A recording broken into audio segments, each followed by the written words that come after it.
জাতীয় নাগরিক কমিটির নতুন রাজনৈতিক প্ল্যাটফর্ম যাতে কোনো রাজকীয় দল হয়ে না ওঠে সে বিষয়ে সতর্ক থাকার আহ্বান জানালেন বিএনপি নেতারা। তারা বলেন, অন্তর্বর্তী সরকার সাবধানে না থাকলে দেশের স্বাধীনতা ও সার্বভৌমত্ব বিপন্ন হবার শঙ্কা আছে। রাজধানীতে বিভিন্ন কর্মসূচিতে বিএনপি নেতারা বলেন, পতিত স্বৈরাচাররা দেশে বিদেশে ষড়যন্ত্র চালিয়ে যাচ্ছে। শফিকুল হকের রিপোর্ট।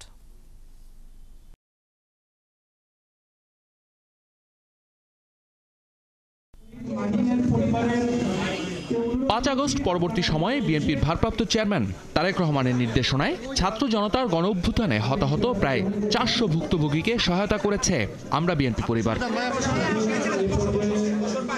ধারাবাহিকতায় মোহাম্মদপুরে আহত ও শহীদদের পরিবারের সাথে সাক্ষাৎ করে সংগঠনটির একটি প্রতিনিধি দল।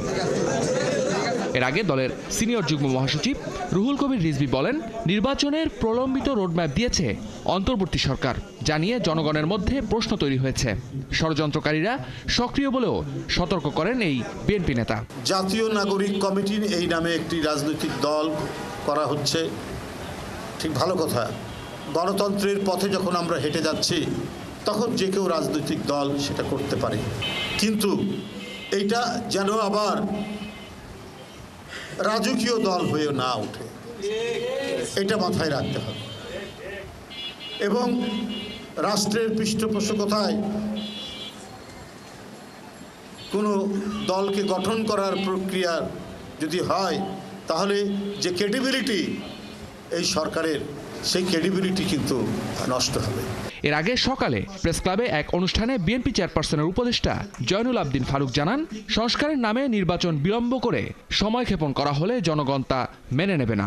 প্রেস সচিব কি বললেন, মাননীয় প্রধান উপদেষ্টা কি বললেন, আমরা উপদেষ্টার কথাই শুনব।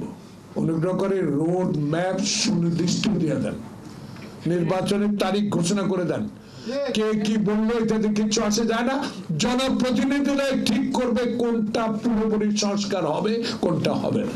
এদিকে জিগাতলায় কৃষিবিদদের উদ্যোগে কৃষক থেকে সরাসরি ভোক্তা পর্যায়ে ন্যায্য মূল্যে পণ্য বিক্রির দোকান উদ্বোধন করেন বিএনপি চেয়ারপারসনের উপদেষ্টা আব্দুল সালাম। সিন্ডিকেটে জড়িতদের ধরলে সমস্যা বাড়বে, উপদেষ্টাদের এমন মন্তব্য নিত্যপণ্যের বাজারে নেতিবাচক প্রভাব ফেলবে বলেও জানান তিনি।